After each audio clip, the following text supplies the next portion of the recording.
बिस्मिल्लाहिर्रहमानिर्रहीम, अस्सलाम वालेकुम। पैशन पाकिस्तान के साथ मैं हूं अली मख्तर शाह। पंजाब में ज़िमनी इलेक्शन में कांटेदार मुकाबला एक्सपेक्ट किया जा रहा था, मगर पीटीआई ने जिस तरह से क्लीन स्वीप किया है, मैं समझता हूं कि वो बड़ी ज़बरदस्त परफॉर्मेंस थी पीटीआई की जानिब से। और इस परफॉर्मेंस को अब देखना ये होगा कि क्या वो कैरी कर सकेंगे या फिर कहीं पर ड्रॉप कर जाएंगे। अब इस वक्त जो पंजाब असम्बली की सूरत हाल है, उसके मुताबिक पीटीआई के पास 163 सीटें थी। 15 सीटें मज़ीद जीतने के बाद 178 सीटें पीटीआई के पास हैं। पीटीआई की इत्तेहादी जमात जो है मुस्लिम लीग काफ, उसके पास 10 सीटें हैं। तो मजमूई तौर पर पीटीआई के पास 1/3 अक्सरियत जो है 188 सीटें इस वक्त मौजूद हैं। मुस्लिम लीग काफ की अगर बात की जाए तो हमजा शहबाज को जमील अहमद शरकपुरी और खानेवाल से उनके जो एक एमपीए थे नियाज़ी साहब, उन्होंने भी इस्तीफ़ा दे दिया, खावर नियाज़ी ने। जिसके बाद इस वक्त नून लीग के पास तकरीबन 166 अपने अरकान मौजूद हैं और नून लीग के साथ जो इत्तेहादी जमातें हैं, जो अलाइंस है, उसके पास 7 अरकान मौजूद हैं। यूँ मजमूई तौर पर ये 173 की तादाद बनती है। और इस वक्त आज़ाद उम्मीदवार जो हैं वो 5 असम्बली में मौजूद हैं। तो इस तरह से मुस्लिम लीग नून के पास इस वक्त वाज़ेह अक्सरियत नहीं है, इसलिए वह हुकूमत बनाने से कासिर हैं। यहाँ पर मुबैना तौर पर जो एक दिलचस्प बात गर्दिश कर रही है, जो बयान की जा रही है, अभी तक किसी वैसे अथेंटिक सोर्स से बात नहीं पहुंची, मगर ऐसा हो सकता है क्योंकि ऐसा किया जाता है सियासत में। तो शहबाज शरीफ साहब की तरफ से ये ऑफ़र की जाएगी कि अगर आप हमारी तरफ से वज़ीर आला पंजाब के लिए सामने आते हैं तो आपको 1 साल का इक़्तिदार पंजाब में दिया जाएगा और आप 1 साल तक हुक्मरानी कर सकेंगे। मगर उम्मीद ये की जा रही है कि वज़ीर आला के लिए चौधरी परवेज़ इलाही साहब उनके साथ जाना पसंद नहीं करेंगे, क्योंकि वो देख चुके हैं कि बाय इलेक्शन में क्या सूरत हाल हुई, उनके कैंडिडेट्स के साथ किस तरह की मुश्किलात का सामना करना पड़ा। और दूसरा, वो ये कह भी चुके हैं परवेज़ इलाही साहब कि जब भी इमरान खान साहब चाहेंगे मैं पंजाब की असम्बली तहलील कर दूंगा। केपीके में भी यही सूरत हाल है। तो इसलिए उम्मीद है कि वो उनका ये वार जो है मियां शहबाज शरीफ साहब का कारगर साबित नहीं हो सकेगा, मुफीद नहीं होगा। मज़ीद देखते हैं हालात किस तरफ को पंजाब असम्बली में अब जाते हैं। बहरहाल वाज़ेह अक्सरियत तो पीटीआई ले चुकी है और जनरल इलेक्शन की तरफ वो किस तरह से मूव कर सकते हैं, क्या माहौल वो बनाते हैं, क्योंकि इमरान खान साहब इस वक्त ये चाह रहे हैं कि उन्हें लॉन्ग मार्च करने का मौका दिया जाए और बाकायदा मुनज़्ज़म लॉन्ग मार्च वो करना चाह रहे हैं, ताकि आवाम को जिस तरह से उन्होंने ये कैंपेन चलाई ज़िमनी इलेक्शन में, बाय इलेक्शन में आवाम को शऊर दिया, आवाम को ये बात बावर कराई कि हम किस तरह से इस सिस्टम से फ़ाइट कर सकते हैं। और उनका एजेंडा आपने देखा कि लोगों में इंजेक्ट कर गया, लोगों ने उसको ऑन किया, उसको अडॉप्ट किया और वो कामयाब हो गए।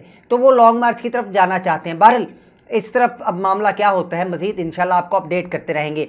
अब दूसरी तरफ जो इस वक्त बड़ा मामला गर्म हो चुका है, जिस पर बड़ी बहस हो रही है मीडिया में, शहबाज शरीफ साहब ने कहा कि हम नताइज को तस्लीम करते हैं और उन्होंने बल्कि मुबारकबाद भी दे दी कि वज़ीर आला पंजाब हमजा शहबाज को मेरी तरफ से मुबारकबाद कि उन्होंने पुरअमन इलेक्शन का इनेकाद किया, उन्होंने साफ शफाफ इलेक्शन का इनेकाद कराया।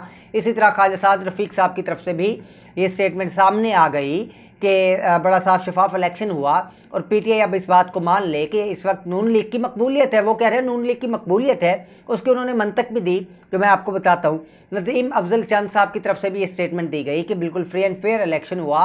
उन्होंने तो ईसीपी को भी मुबारकबाद दे दी, मगर नदीम अफजल चंद अगर हम जैसे किसी सहाफ़ी से पूछते जो ग्राउंड पर था, जिसने जाकर देखा हल्कों में कि ईसीपी की तरफ से कितने ज़्यादा मसाइल का शिकार हुई आवाम, कितने ज़्यादा प्रॉब्लम्स क्रिएट किए गए, ईसीपी को मुबारकबाद शायद वो देने से पहले ज़रा सोच लेते।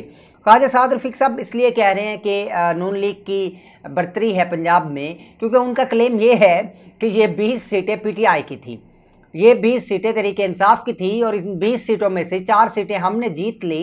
तो इसका मतलब ये हुआ कि हमने 4 सीटों पर अपसेट कर दिया, क्योंकि सीटें तो तहरीके इंसाफ की थी। उनकी बात ठीक है, सीटें तहरीके इंसाफ की थी, मगर ख्वाजा साहब ये 20 की 20 सीटें तो तहरीके इंसाफ की नहीं थी।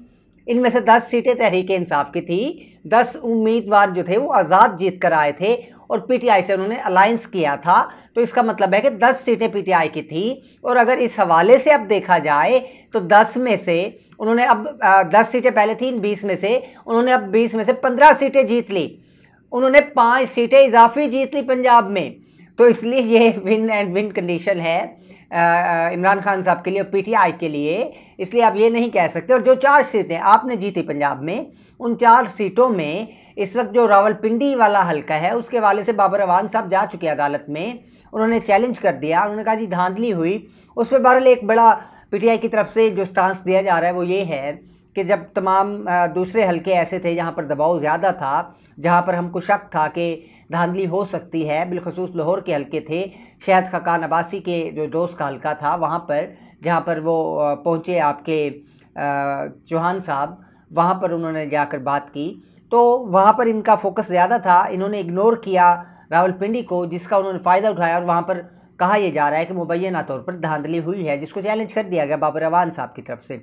अब ये बात यहाँ पर समझने की है कि 20 में से 4 सीटें नून लीग को मिली, जिसमें एक मुतनाज़ सीट है, 15 सीटें पीटीआई को मिली और 1 सीट आज़ाद उम्मीदवार ले गया, तो पीटीआई को बरतरी 5 सीटों पर हासिल हो गई पंजाब में।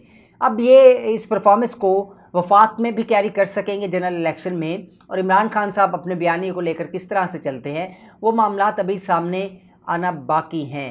तो ग्राउंड पर हमने चीज़ें देखी, ईसीपी की तरफ से बहरहाल बहुत से मुश्किलात का सामना आवाम को करना पड़ा, जिस पर हम एक और वीडियो बनाकर आपके सामने रखते हैं कि हमने ग्राउंड पर क्या देखा, कैसे रिपोर्टिंग हम वहाँ पर करते रहे और वहाँ पर लोगों के क्या क्या मसाइल थे जो ईसीपी की तरफ से पैदा करदा थे। आप क्या समझते हैं इस वक्त जो पीटीआई की कारकर्दगी पंजाब में है, आप वो वाज़ेह बरतरी समझ रहे हैं या फिर ख्वाजा साद रफ़ीक साहब का जो बयान है वो दुरुस्त समझते हैं आप? और जो जनरल इलेक्शन होगा उसमें क्या देख रहे हैं कि हालात पीटीआई के लिए किस तरह से होंगे? क्या 2/3 अक्सरियत पीटीआई हासिल कर सकेगी या नहीं कर सकेगी? आप भी बताइए, और इस तरफ देखना अभी बाकी है। अब तक के लिए इतना इजाज़त दीजिए, अल्लाह हाफिज़।